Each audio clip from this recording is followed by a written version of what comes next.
Swann's Way, Swann in Love, Part 10, by Marcel Proust.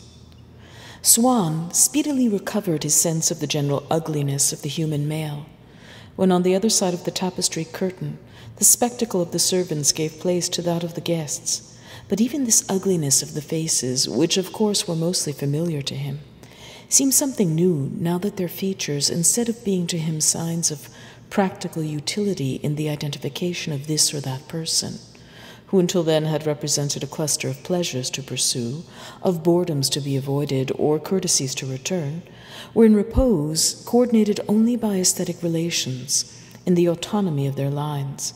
And in these men, in the thick of whom Swann now found himself packed, even with the monocles, which many of them wore, and which previously would at the most have enabled Swann to say that they wore a monocle, no longer restricted to the general connotation of a habit. The same in all of them appeared to him now with a kind of individuality in each. Perhaps because he did not regard General de Froberville and the Marquis de Breteuil, who were talking together just inside the door, as anything more than two figures in a picture, whereas they were the old and useful friends who had put him up for the Jockey Club and had assisted him in duels. The general's monocle stuck between his eyelids like a shell splinter in his vulgar, scarred, and triumphant face, in the middle of a forehead that it left half-blinded, like the one-eyed Cyclops, appeared to Swann as a monstrous wound, that it might have been glorious to receive, but was indecent to exhibit, while the one that Monsieur de Breteuil added as a festive badge to his pearl grey gloves, his crush hat and white tie, substituting it for the familiar pair of glasses, as Swann himself did when he went out in society, bore glued to its other side, like a specimen prepared on a slide under the microscope, an infinitesimal gaze that swarmed with friendly feeling and never ceased to smile at the loftiness of the ceilings, the splendor of the parties, the appeal of the programs, and the excellence of the refreshments. "Hello, I say, you here? Why, it's ages since I've seen you." The general greeted Swann, and noticing the look of strain on his face, and concluding that it was perhaps a serious illness that had kept him away from social gatherings, went on. "You're looking well, you know." While Monsieur de Breteuil turned with, "My dear fellow, what on earth are you doing here?" to a society novelist who had just fitted into the corner of an eye his own monocle, his sole instrument for psychological investigations and remorseless analyses of character, and who now replied with an air of mystery and importance, rolling the R, "I am observing." The Marquis de Forestel's monocle was minute and rimless, and by enforcing an incessant and painful contraction of the eye, over which it was encrusted like a superfluous cartilage, whose presence there was inexplicable and its substance rare, it gave to the Marquis's face a melancholy refinement, and led women to suppose him capable of suffering terribly when in love. But that of Monsieur de Saint-Condé, encircled, like Saturn, by an enormous ring, was the center of gravity of a face that composed itself afresh every moment in relation to the glass, while his quivering red nose and thick-lipped sarcastic mouth endeavored by its grimaces to live up to the steady flashes of wit that sparkled in the glass disc, and saw itself preferred to the most ravishing eyes in the world by the snobbish, depraved young women whom it set dreaming of artificial charms and a refinement of sensual bliss. And then behind him, Monsieur de Palancy, who, with his huge carp's head and goggling eyes, moved slowly through the festive gatherings, unclenching his mandibles at every moment as though in search of his orientation, had the air of carrying about on his person only an accidental and perhaps purely symbolical fragment of the glass wall of his aquarium, a part intended to suggest the whole, which recalled to Swann, a fervent admirer of Giotto's vices and virtues at Padua, that injustice by whose side a leafy bough evokes the forests that conceal his secret lair. Swann had gone forward into the room, on Madame de Saint-Ouverte's insistence, and in order to listen to an aria from Morphy.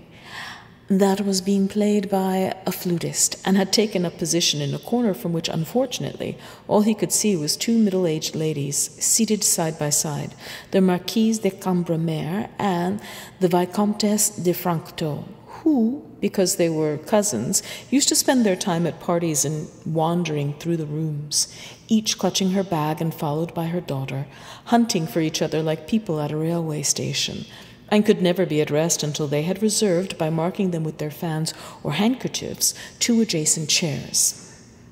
Madame de Camembert, since she knew scarcely anyone, being all the more happy to have a companion, while Madame de Franctot, who, on the contrary, was extremely popular, thought it elegant and original to show all her fine friends that she preferred to their company that of an obscure country lady with whom she had childhood memories in common. Filled with ironical melancholy, Swann watched them as they listened to the piano interlude, Liszt's St. Francis preaching to the birds, which came after the flute and followed the vertiginous playing of the virtuoso. Madame de Franctot, anxiously, her eyes starting from her head as though the keys over which his fingers skipped with such agility were a series of trapezes, from any one of which he might come crashing 100 feet to the ground, stealing now and then a glance of astonishment and disbelief at her companion, as if to say, "It isn't possible. I would never have believed that a human being could do all that." Madame de Cambremer, as a woman who had received a sound musical education, beating time with her head, transformed into the pendulum of a metronome, the sweep and rapidity of whose movements from one shoulder to the other, performed with that look in her eye of wild abandonment which sufferers show who are no longer able to analyze their pain, nor try to master it, and say merely, "I can't help it," so increased that at every moment her diamond earrings got caught in the trimming of her bodice, and she was obliged to straighten the bunch of black grapes which she had in her hair, though without any interruption of her constantly accelerated motion. On the other side, but a little way in front of Madame de Franctot, was the Marquise de Gallardon, absorbed in her favorite meditation, her own kinship with the Guermantes family, from which she derived, both publicly and in private, a good deal of glory and some shame.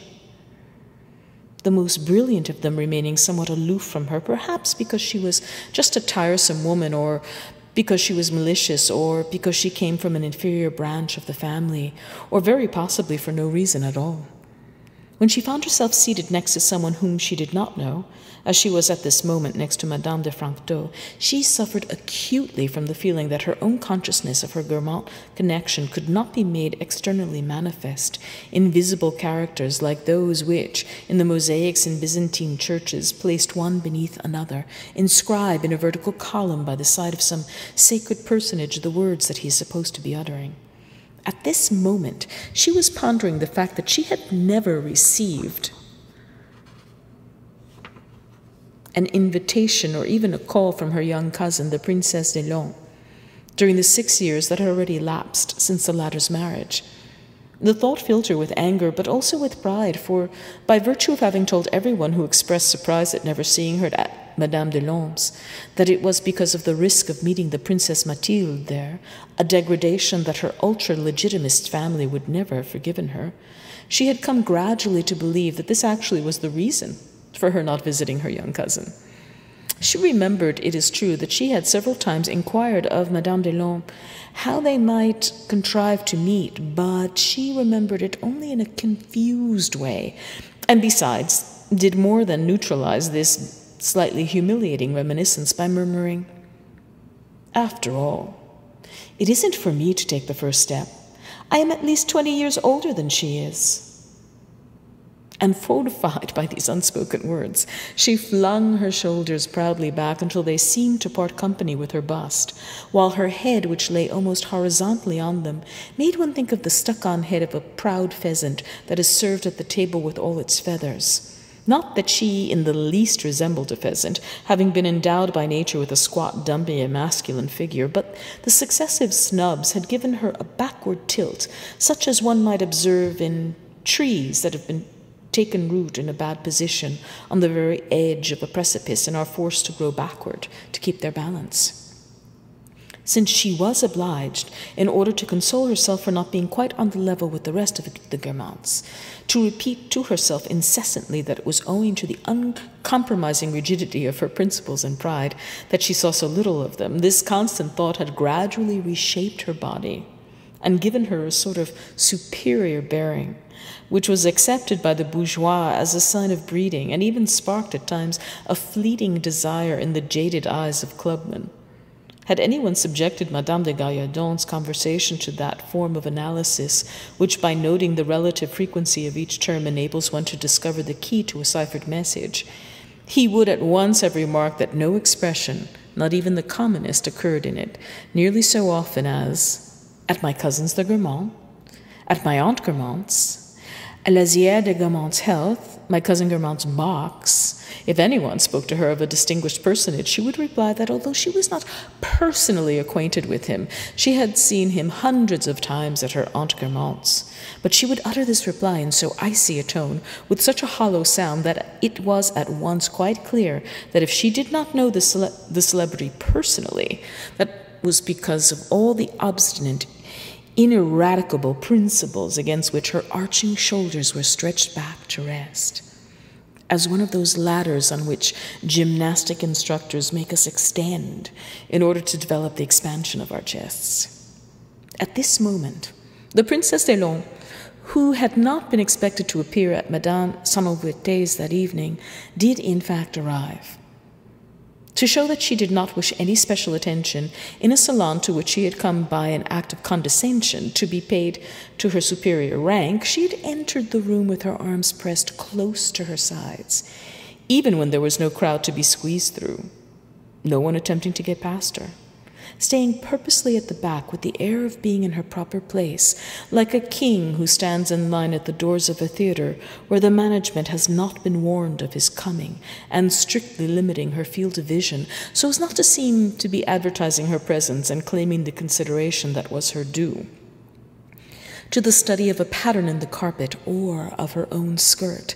She stood there on the spot that had struck her as the most modest, and from which, as she knew very well, a cry of rapture from Madame de Sonnenouvert's would extricate her as soon as her presence there was noticed, next to Madame de Cambremer, whom she did not know. She observed the dumb show by which her neighbor was expressing her passion for music, but she refrained from copying it. This was not to say, for the one time she had come to spend a few minutes at Madame de Sonnenouvert's, the Princess des Laumes would not have wished, so that the act of politeness that she was showing her hostess might count double, to appear as amiable as possible.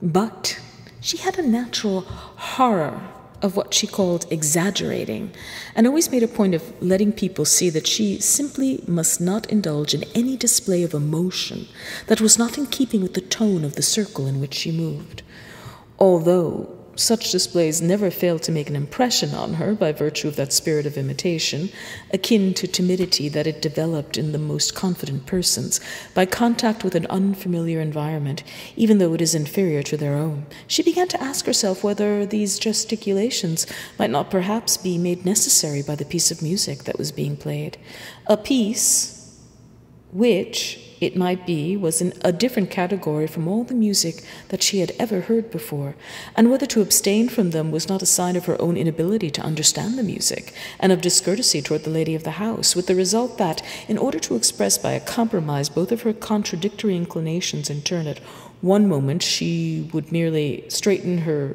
shoulder straps or feel in her golden hair for the little bowls of coral or of pink enamel frosted with tiny diamonds, which formed its simple but effective headdress, studying with cold curiosity her impassioned neighbor, while at another she would beat time for a few bars with her fan, but so as not to forfeit her independence, on the offbeat.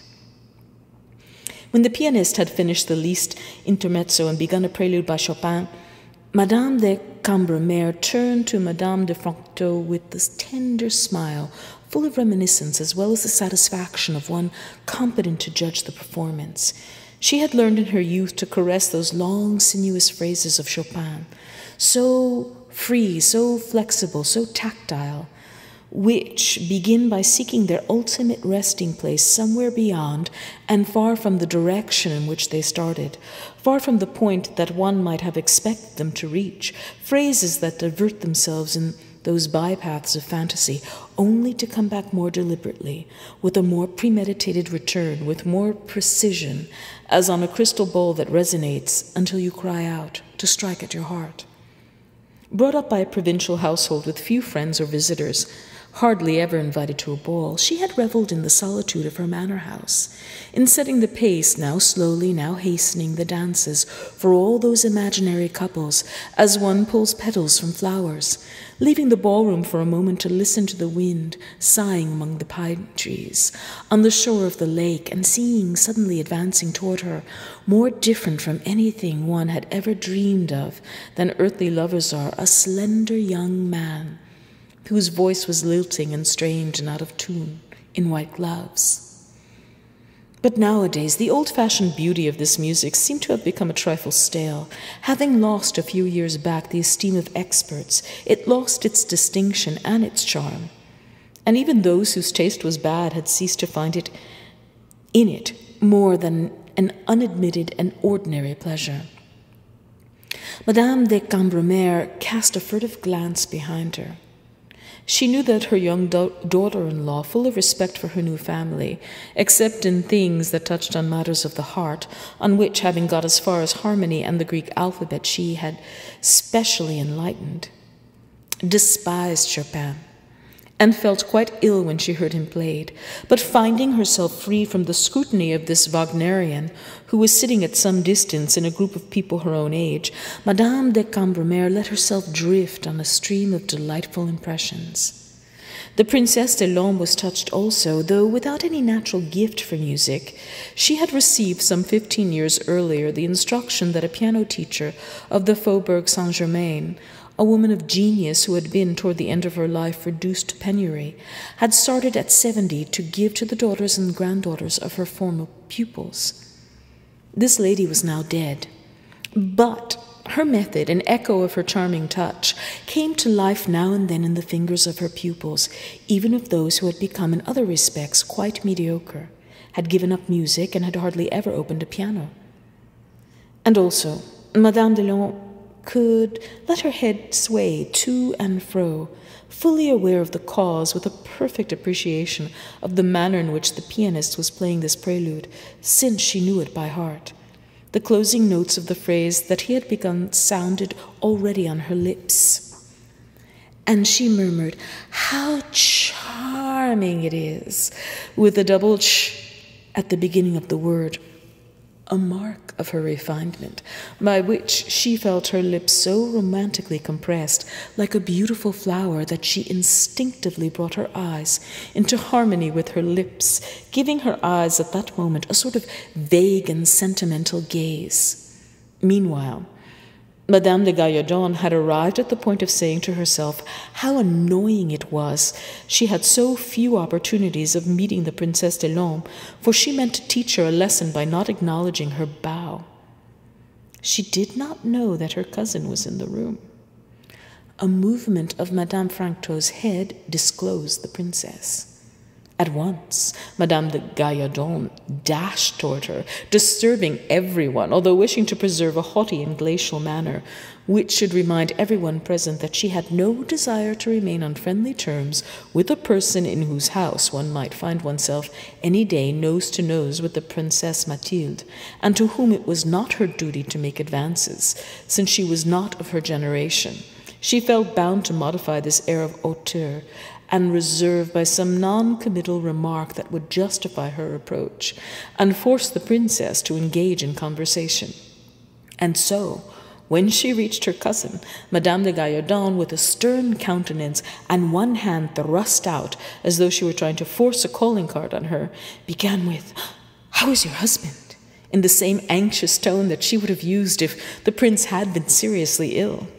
The princess, breaking into a laugh, which was one of her characteristics, and was intended at once to show the rest of an assembly that she was making fun of someone, and also to enhance her own beauty by concentrating her features around her animated lips and sparkling eyes, answered, Why, he's never been better in his life." And she went on laughing. However, Madame de Gallardon, straightening her back and assuming a colder expression, though still concerned about the prince's condition, said to her cousin, "Oriane!" At once, Madame de Lorme looked with amused astonishment toward an invisible third, whom she seemed to call to witness that she had never authorized Madame de Gallardon to use her given name. "I should be so pleased if you would come just for a minute tomorrow evening to hear a clarinet quintet by Mozart. I would like to have your opinion of it." She seemed not so much to be issuing an invitation as to asking a favor, and to use the princess's advice about the Mozart quintet as if it had been a dish invented by a new cook, whose talent it was most important to her to have the opinion of a gourmet. "But I know the quintet quite well. I can tell you that I adore it. You know, my husband isn't at all well. It's his liver. He would like so much to see you," Madame de Gallardon resumed, making it now a charitable obligation for the princess to appear at her party. The princess never liked to tell people that she would not go to their houses. Every day she would write to express her regret at having been kept away by the sudden arrival of her husband's mother, by an invitation from his brother, by the opera, by some excursion to the country, from some party to which she had never for a moment dreamed of going. In this way, she gave many people the joy of believing that she was on intimate terms with them, and that she would gladly have come to their houses, and that she had been prevented from doing so only by some princely contretemps that they were flattered to find competing with their own soirée. And then, since she belonged to that witty Guermantes set in which there survived something of the alert mentality, stripped of all clichés and conventional sentiments, which dated from Mérimée and found its ultimate expression in the plays of Melhac and Halévy, she adapted it to suit even her social engagements, transposed it even into her politeness, which endeavored to be positive and precise, to approximate itself to the plain truth. She would never develop at any length to a hostess the expression of her desire to be present at her party. She found it more amiable to disclose to her all the various little incidents on which it would depend whether it was or was not possible for her to come. "Listen, I'll explain," she said to Madame de Gallardon. "Tomorrow evening I must go to a friend of mine who has been asking me to fix a day for ages. If she takes us to the theater afterward, then I can't possibly come to you, much as I would love to. But if we stay at her house, I know there won't be anyone else there, so I can slip away. Tell me, have you seen your friend, Monsieur Swann?" "No, my darling Charles, I didn't know he was here. I must try to catch his eye." "It is a funny thing that he should come to old Saint-Ouvert's," Madame de Gallardon went on. "Oh, I know, he's very intelligent," meaning by that very scheming. "But that makes no difference. A Jew here, at the home of a sister, and sister-in-law of 2 archbishops. "I am ashamed to confess that I am not in the least shocked," said the Princess de Lorme. "I know he's a converted Jew and all that, and his parents and grandparents before him. But they do say that the converted ones remain more attached to their religion than the others, that it's all a sham. Is that true?" "I can shed no light on the subject." The pianist, who was to play 2 pieces by Chopin after finishing the prelude, had at once attacked a polonaise. But once Madame de Gallardon had informed her cousin of Swann's presence, Chopin himself might have risen from the grave and played all his works in turn, without Madame de Lorme paying him the slightest attention.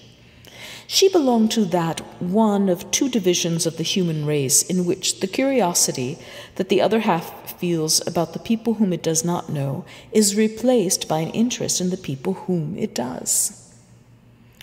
As with many women of the Faubourg Saint-Germain, The presence in a place in which she found herself of another member of her set, and to whom, moreover, she had nothing in particular to say, monopolized her attention at the expense of everything else.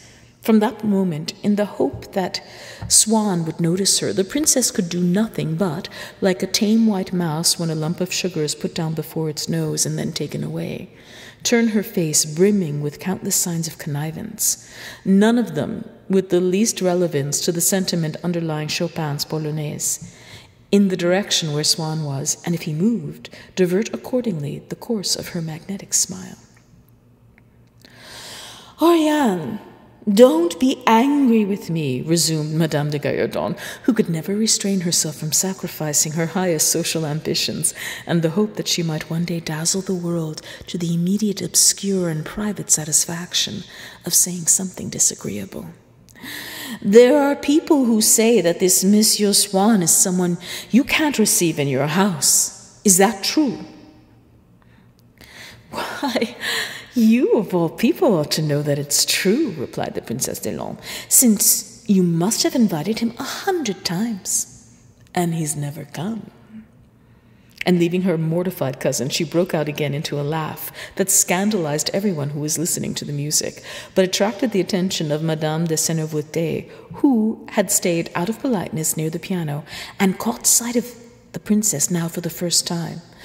Madame de Sennevoûté was all the more delighted to see Madame de Laumes, as she imagined her to be still at Guermantes, looking after her father-in-law, who was ill. "My dear princess, you here?" "Yes, I tucked myself away in a corner, and I've been hearing such lovely things." "What? You've been in the room quite some time?"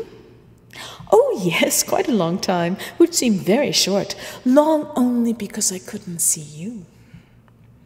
Madame de Sennevoûté offered her own chair to the princess, who declined it with "Oh, please, no. Why should you? It doesn't matter in the least where I sit," and choosing deliberately, so as to better display the simplicity of a great lady, a low seat without a back. "There now. The hassock. That's all I want. It will make me sit up straight. Oh, good heavens, I'm making a noise again. I'm going to get booed."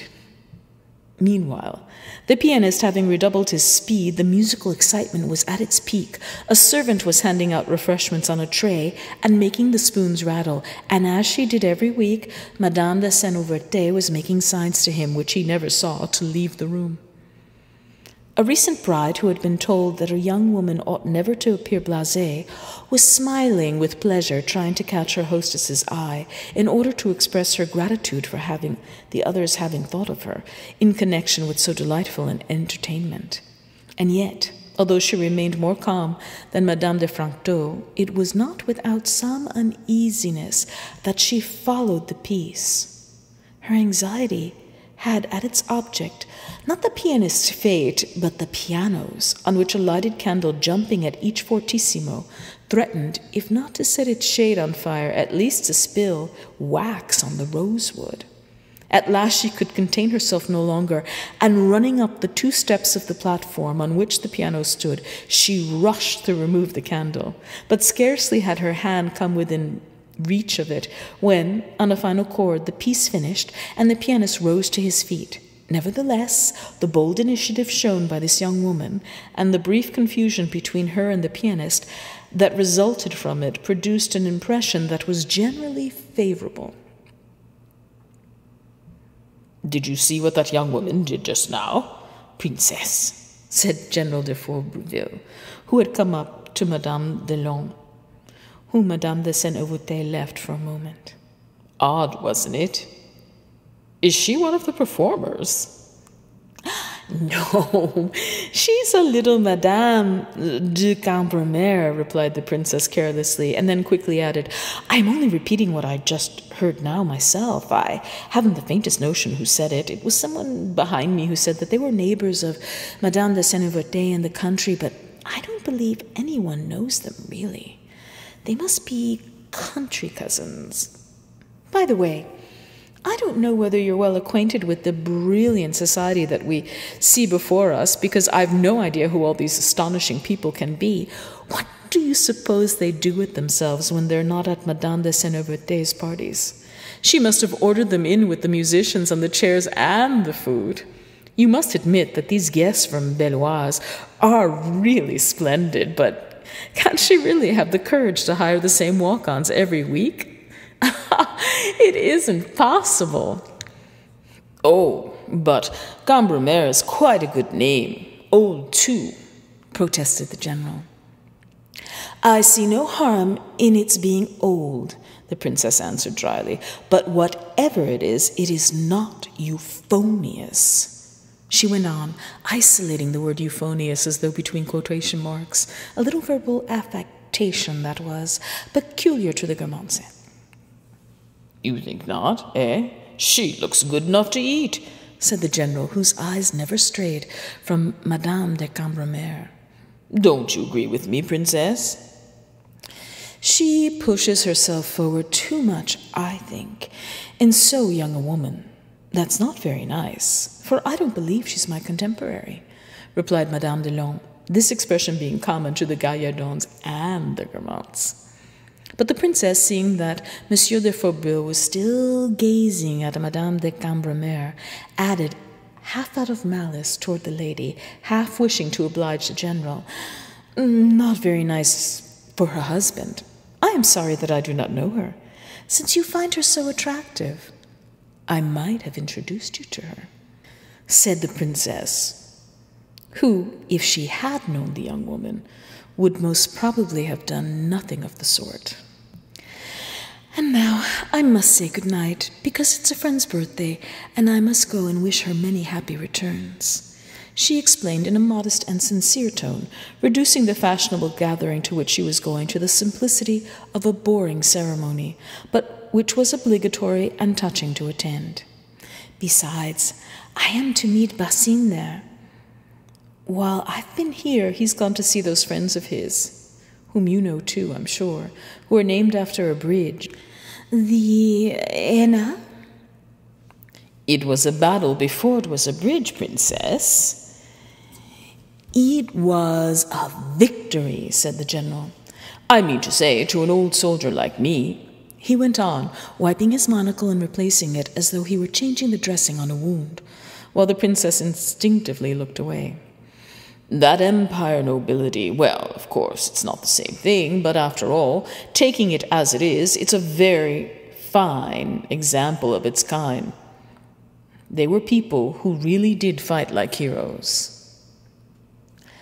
But I have the deepest respect for heroes, the princess assented, though with a faint trace of irony.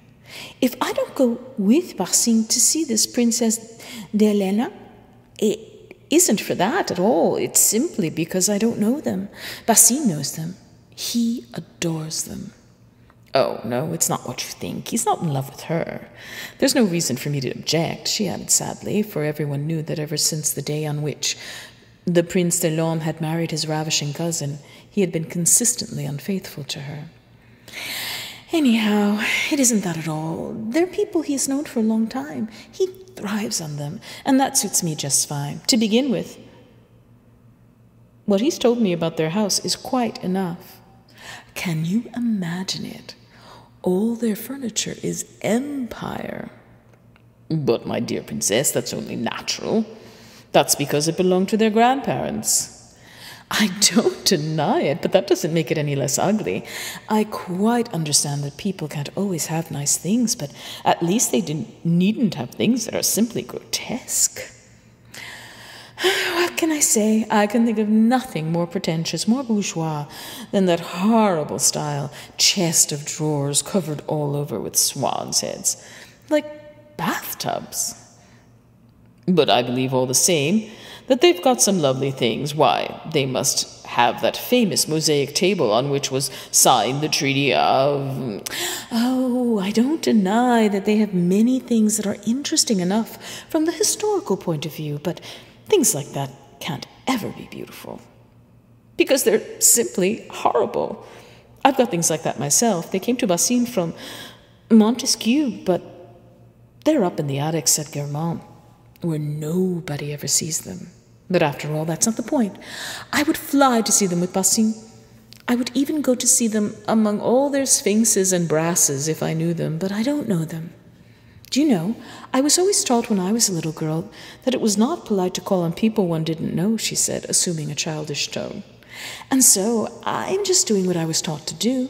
Can't you see those good people, if they saw someone they didn't know coming into their house? Why, I might get a most hostile reception, said the princess.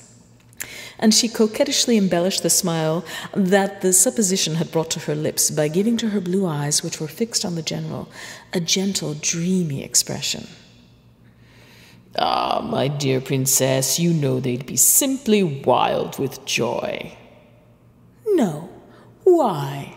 She inquired with the utmost vivacity, either so as to seem unaware that it would be because she was one of the first ladies in France, or so as to have the pleasure of hearing the general tell her so. Why? How can you tell? Perhaps they would think it the most unpleasant thing that could possibly happen. I don't know, but if they're anything like me, I find it quite boring enough to see the people I do know. I'm sure if I had to see people I didn't know as well, even heroic people, I would go stark mad. Besides, except when it's an old friend like you, whom one knows quite apart from that, I'm not sure that heroism takes one very far in society. It's often quite boring enough to have to give a dinner party, but if one had to offer one's arm to Spartacus to be escorted to the dining room, really no, it would never be vins et chourises I would send for to make a 14th. I feel sure I would keep him for the really grand soirees. And as I never give any... Ah, princess, it's easy to see you're not a Guermantes for nothing. You have your share of it, all right. The wit of the Guermantes. But people always talk about the wit of the Guermantes. I never could understand it. Do you really know any others who have it? She rallied him with a burst of bubbling, joyful laughter, her features concentrated, yoked to the service of her animation, her eyes sparkling, blazing with a radiant sunshine of gaiety that could be kindled only by such remarks, even if the princess had to make them herself, as were in praise of her wit or of her beauty. Look, there's Swann talking to your Cambremer woman, over there, beside old Saint-Ouvertet. Don't you see him? Ask him to introduce you. But hurry up. He seems to be just going. Did you notice how dreadfully ill he's looking? Asked the general. My precious Charles. He's coming at last. I was beginning to think he didn't want to see me.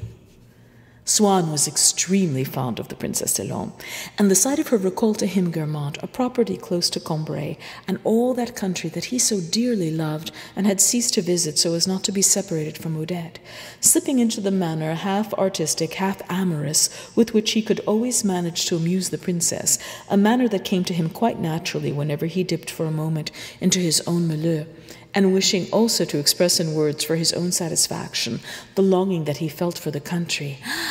Ah, he exclaimed, in such a way as to be audible at once to Madame de Saint-Ouvertet, to whom he spoke, and to Madame Delon, for whom he was speaking. Behold our charming princess! See, she has come up on purpose from Guermantes to hear Liszt St. Francis of Assisi, and has only just had time, like a pretty little titmouse, to go and pick a few little hips and haws and put them in her hair. There are even some drops of dew on them still. A little of the hoarfrost that must be making the Duchess down there shiver. It is very pretty indeed, my dear princess. What? The princess come up on purpose from Guermantes? But that's too wonderful. I never knew. I'm quite overwhelmed, Madame de Saint-Ouvertet cried out naively, being but little accustomed to Swann's turn of mind. And then, examining the princess's headdress, why, you're quite right. It is copied from what, shall I say, not chestnuts, no. Oh, it's a delightful idea, but how can the princess have known what was going to be on my program? The musicians didn't tell me even. Swann, who was accustomed when he was with a woman whom he had kept up the habit of addressing in terms of gallantry, to pay her delicate compliments that most other society people would not and need not understand, did not condescend to explain to Madame de Saint-Ouvertet that he had been speaking metaphorically. As for the princess, she was in fits of laughter, both because Swann's wit was highly appreciated by her set, and because she could never hear a compliment addressed to her without finding it exquisitely subtle and irresistibly amusing. "Indeed, I'm delighted, Charles, if my little hips and haws meet with your approval. But tell me, why did you bow to that Cambremer person? Are you also her country neighbor?" Madame de Saint-Ouvertet, seeing that the princess seemed quite happy to talk to Swann, had drifted away. "But you are yourself, princess." "Me? Why, they must have country residences everywhere, those creatures. How I'd like to be in their place." "No, not the Cambremers, her own people. She was a Legrandin, who used to come to Cambrai. I don't know whether you are aware that you are a Comtesse de Cambrai and that the chapter owes you a due."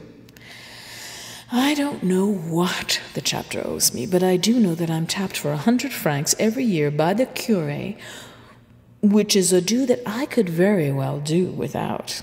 "But surely these Cambremers have a startling name.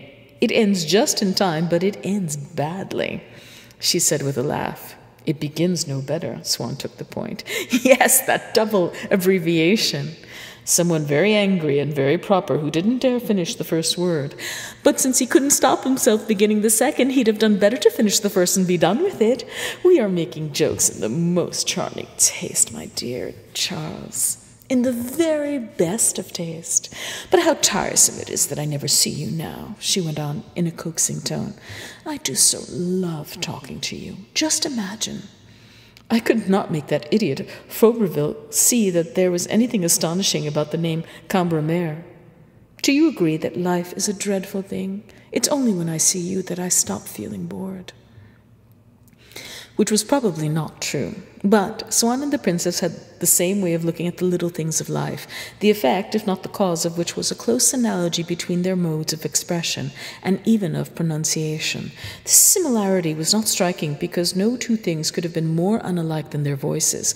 But if one took the trouble to imagine Swann's utterances divested of the sonority that enveloped them, of the mustache under which they emerged, one found that they were the same phrases, the same inflections, the turn of mind of the Guermantes set. On important matters, Swann and the princess had not an idea in common.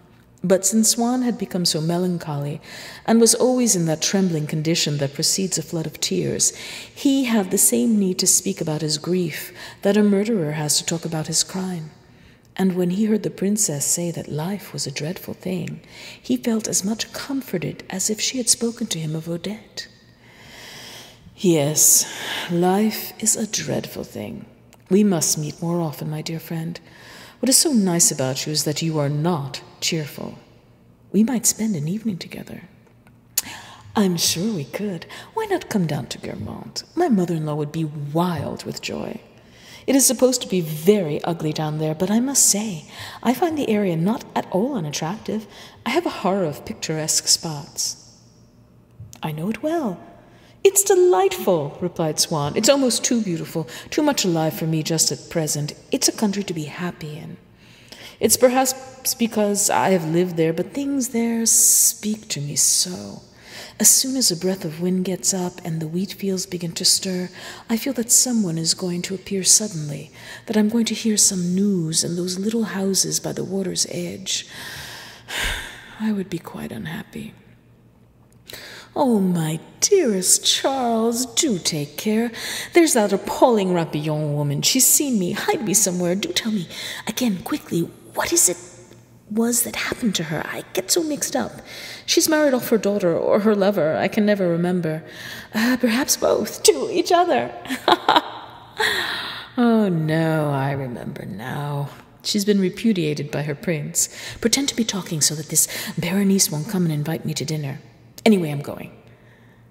Listen, my dearest Charles, now that I've seen you once, won't you let me carry you off and take you to the Princess de Palmes, who would be so pleased to see you, and Basine too, for that matter. He's meeting me there. If one didn't get news of you sometimes from me, Remember, I never see you at all now. Swann declined. Having told Monsieur de Charlus that on leaving Madame de Sennevote's he would go straight home, he did not care to run the risk by going on now to the Princess de Parme's of missing a message that he had all the time been hoping to see, brought in to him by one of the footmen during the party, and which he was perhaps going to find left with his own concierge at home. "Poor Swann," said Madame de Lorme that night to her husband. "He is always charming. But he does look so dreadfully unhappy. You will see for yourself, for he has promised to dine with us one of these days. I do feel that it's really absurd that a man of his intelligence would let himself be made to suffer by a creature of that kind, who isn't even interesting, for they tell me she's an absolute idiot." She concluded with the wisdom invariably shown by people who, not being in love themselves, feel that a clever man ought to be unhappy only about such persons as are worth his while, which is rather like being astonished that anyone would condescend to die of cholera at the bidding of so insignificant a creature as the coma bacillus. Swann now wished to go home, but just as he was making his escape, General de Faubril asked him for an introduction to Madame de Cambremer, and he was obliged to go back into the room to look for her. "I say, Swann, I'd rather be married to that little woman than massacred by savages. What do you say?" The word massacred by savages pierced Swann's aching heart, and at once he felt the need of continuing the conversation with the general. "Ah," he began, "some fine lines have been lost in that way.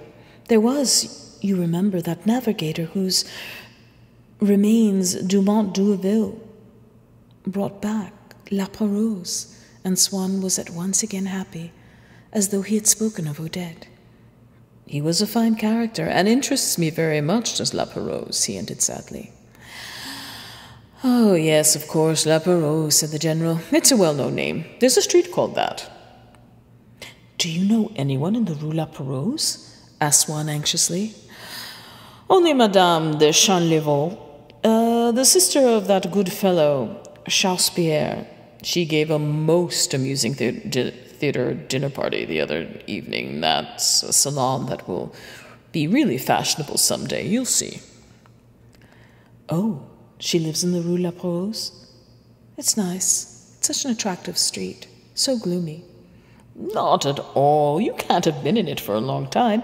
It's not at all somber now. They're beginning to build all around there." When Swann did finally introduce Monsieur de Froberville to the young Madame de Cambremer, since it was the first time that she had heard the general's name, her lips formed the faint smile of joy and surprise with which she would have greeted him if she had never heard any name other than his, for as she did not yet know all the friends of her new family, whenever anyone was presented to her she assumed that he must be one of them, and thinking that she should show her tact by appearing to have heard such a lot about him since her marriage, she would hold out her hand with an air of hesitation intended to demonstrate the inculcated reserve that she had to vanquish, and the spontaneous friendliness that successfully overcame it.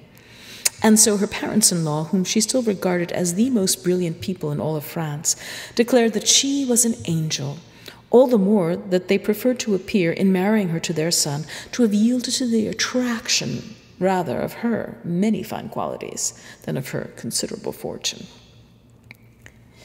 "It is easy to see that you're a musician at heart, madame," said the general, unconsciously alluding to the incident of the candle.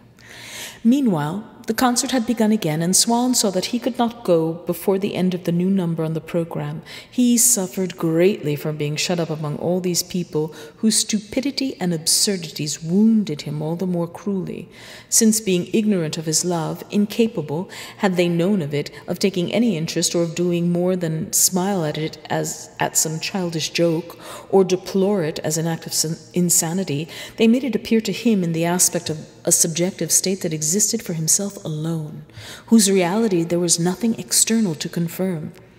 He suffered especially to the point at which even the sound of the instruments made him want to cry, from having to prolong his exile in this place to which Odette would never come, where no one, nothing knew her, from which she was entirely absent.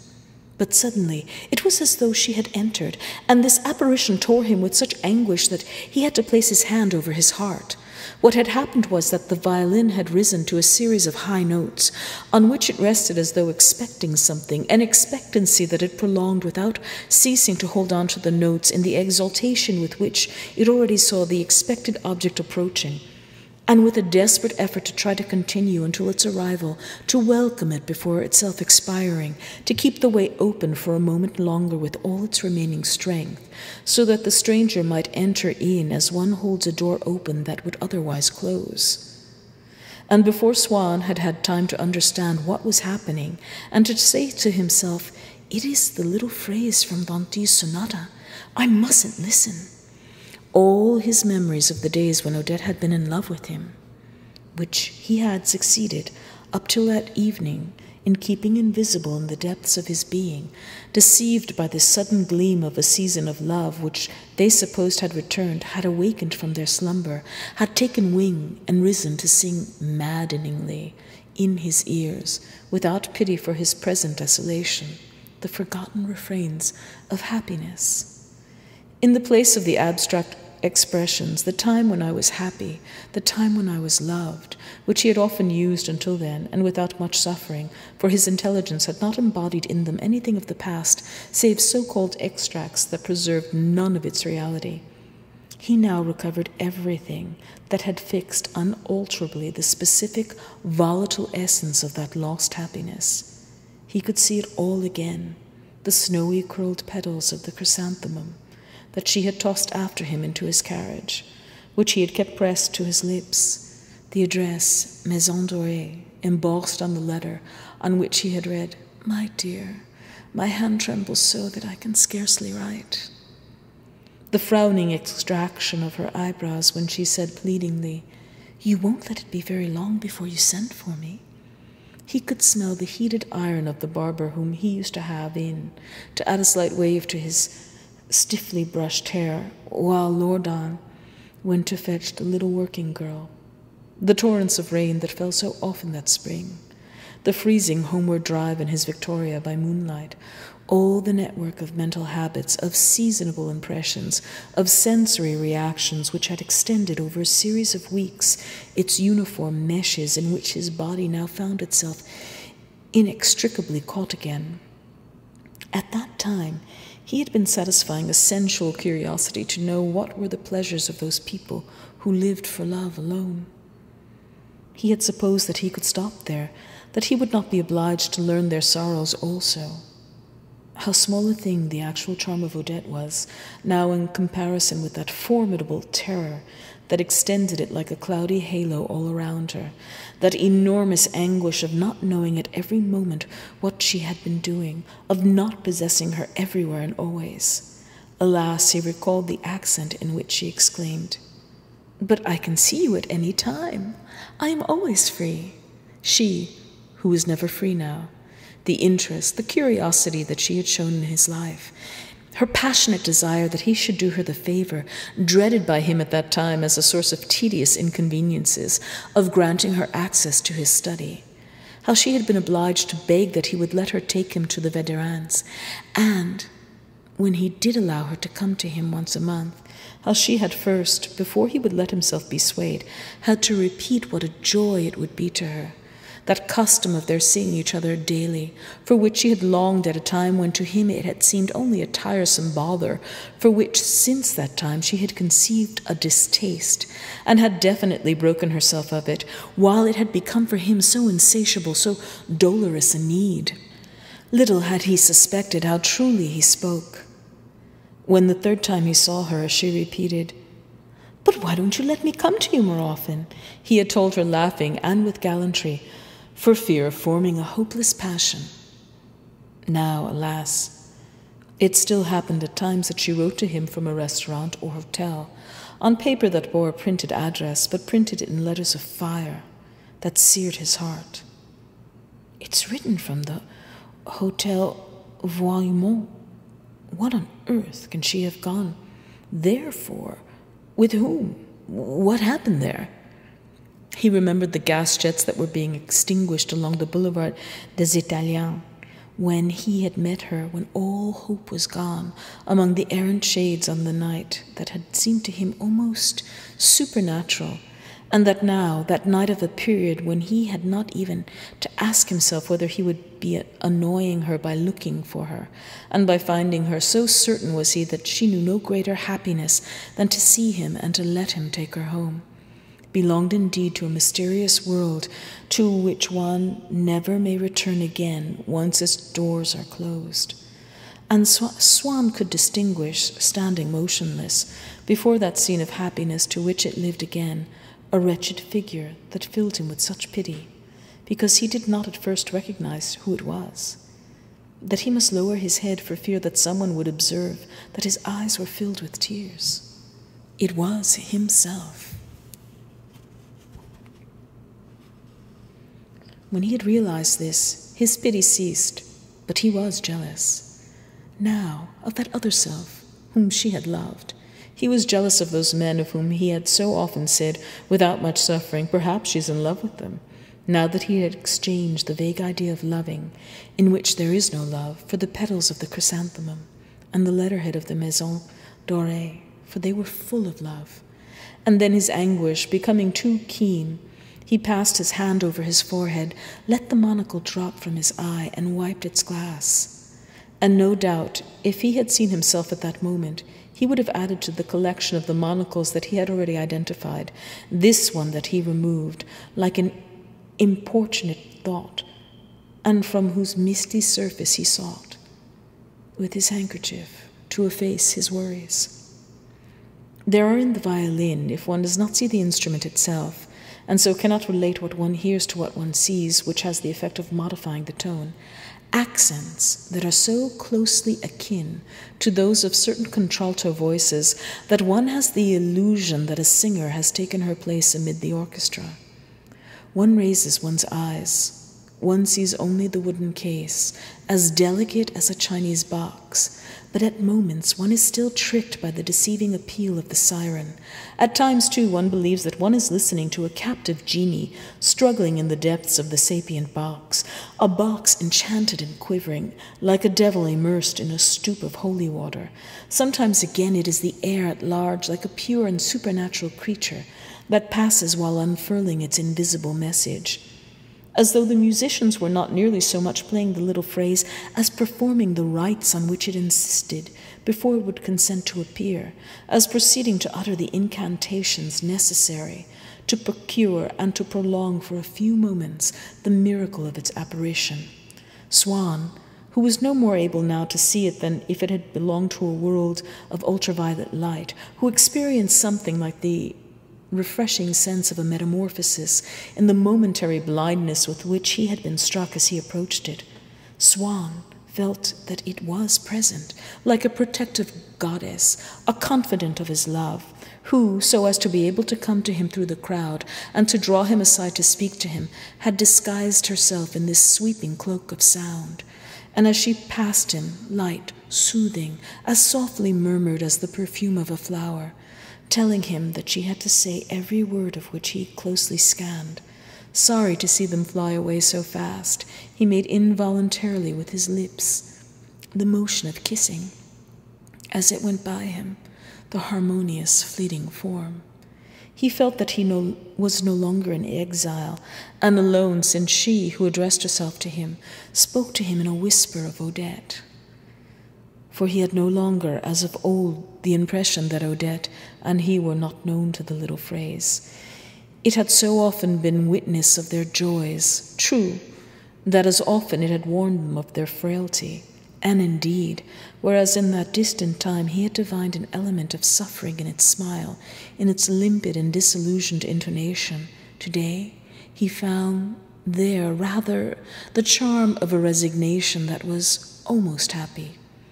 Of those sorrows of which the little phrase had spoken to him then, which he had seen it, without his being touched by them himself, carry past him smiling on its sinuous and rapid course, of those sorrows that were now become his own, without his having any hope of ever being delivered from them, it seemed to him to say directly to him, as once it had said of his happiness, "What does it all matter? All that is nothing." And Swann's thoughts were borne for the first time on a wave of pity and tenderness toward that Ventil who, toward that unknown exalted brother who also must have suffered so greatly. What could his life have been? From the depths of what well of sorrow could he have drawn that godlike strength, that unlimited power of creation? When it was the little phrase that spoke to him of the vanity of his sufferings, Swann found a sweetness in that very wisdom, which, but a little while back, had seemed to him intolerable when he thought that he could read it on the faces of different strangers, who would regard his love as a digression that was without importance. It was because of that little phrase, unlike them, whatever opinion it might hold on the short duration of these states of soul, saw in them something not as everyone else saw, less serious than the events of everyday life, but on the contrary, so far superior to everyday life as to be alone worthy of the trouble of expressing it. Those charms of an intimate nature, of an intimate sorrow, they were what the phrase endeavored to imitate, to create anew, and even their essence, although it consists in being incommunicable and in appearing frivolous to those who have not experienced them, the little phrase had captured, had rendered visible, so much so that it made their value be confessed, the divine sweetness be tasted by all those same listeners, provided that they were in any sense musical, who the next moment would ignore, would disown them in a real life, in every individual love that came into being beneath their eyes. Doubtless, the form in which the little phrase had codified those charms could not be analyzed into any logical elements, but ever since, more than a year before, revealing to him many of the riches of his own soul, the love of music had, for a time at least, been born in him. Swann had regarded musical motifs as actual ideas of another world, of another order, ideas veiled in shadows, unknown, impenetrable by the intellect, but which, nonetheless, were perfectly distinct one from another, unequal among themselves in value and in significance. When, after that first evening at the Veterans, he had had the little phrase played again, and had sought to unravel how it was that, like a perfume or a caress, it charmed him, it enveloped him. He had observed that it was to the closeness of the intervals among the 5 notes and the constant repetition of 2 of them that was due this impression of a chilly and contracted sweetness. But in reality, he knew that he was basing this conclusion not on the phrase itself, but merely on certain equivalents substituted for his mind's convenience, for the mysterious entity of which he had become aware before he met the Veterans at that earlier party, which, for the first time, he had heard the sonata played. He knew that his memory of the piano falsified still further the perspective in which he saw the elements of music, that the field open to the musician is not a miserable stave of 7 notes, but our soul, of which it was one of the most extraordinary, the most distinctive ornaments. Perhaps it is nothingness that is the true state, and all our dream of life is without existence. But if so, we feel it must be that these musical phrases, these conceptions that exist in relation to our dream, are nothing either. We will perish, but we have as hostages these divine captives who will share our fate, and death in their company is something less bitter, less inglorious, perhaps even less certain. So Swann was not mistaken in believing that the phrase of the sonata really did exist. Human as it was from this point of view, it belonged nonetheless to an order of supernatural creatures whom we have never seen, but whom, in spite of that, we recognize with rapture when some explorer of the invisible succeeds in capturing one, to bring it down from that divine world to which he has access, to shine for a brief moment above our own. This was what Venture had done for the little phrase. Swann felt that the composer had been content with his musical instruments to draw aside its veil, to make it visible, following and respecting its outlines, with a hand so loving, so prudent, so delicate, and so sure, that the sound altered at every moment, dimming itself to indicate a shadow, brightening when it must follow the curve of some bolder outline. And one proof that Swann was not mistaken when he believed in the real existence of this phrase was that any somewhat discerning amateur would at once have detected the imposture that Ventil, endowed with less power to see and to render its forms, sought to dissemble by adding a line here and there of his own invention. The deficiency of his vision, or the feebleness of his hand. The phrase had disappeared. Swann knew that it would come again at the end of the last movement, after a long passage that Madame Verdurin's pianist always skipped. There were in this passage some admirable ideas that Swann had not distinguished on first hearing the sonata, and that he now perceived, as if they had, in the cloakroom of his memory, divested themselves of their uniform disguise of novelty. Swann listened to all the scattered themes that entered into the composition of the phrase, as its premises entered into the inevitable conclusion of a syllogism. He was witnessing its birth.